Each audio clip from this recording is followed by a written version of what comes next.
Nimaga jigari kasal 45 ming dollar pulni olib Hindistonga ketish kerak? Nimaga? O'tdeklar odammi, biz odam emasmizmi? Nimaga? Nimaga og'ir kasali bor Hindistonga yo Tibetga, Xitoyga borish kerak?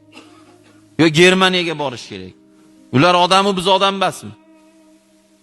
Nimaga ishlatmoqchi bo'lgan mahsulotimizni zo'ri chet eldagi bo'lishgan? Ustivoshni zo'ri chetdiki, televizorni zo'ri chetdiki, mashinani zo'ri chetdiki.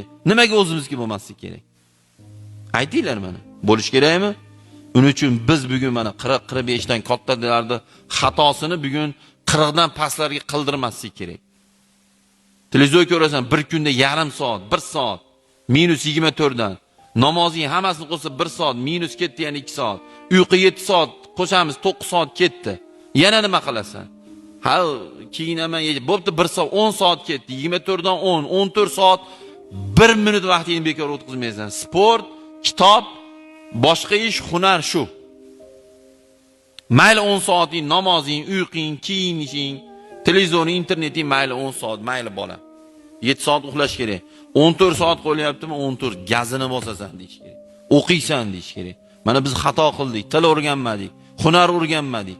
Hech kim bo'lmadik shuning uchun. Shuning uchun men bolalarimda o'zimning xatoni qaytartirmayapman. Eng zo'r joyda o'qityapman. 4 olsin, qo'viraman qozonda. 4 bahosiga.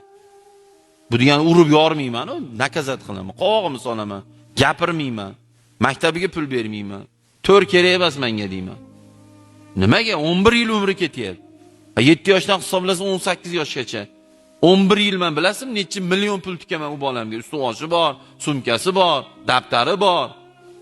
Xususiy maktab bo'ladigan bo'lsa 1 oyda 2 million, 2,5 million, 3 million pul to'layapmiz. 1 yilda 30 million pul to'layapmiz. 10 oy o'qiydi. Natija bo'lish kerakmi? Bo'lish kerak.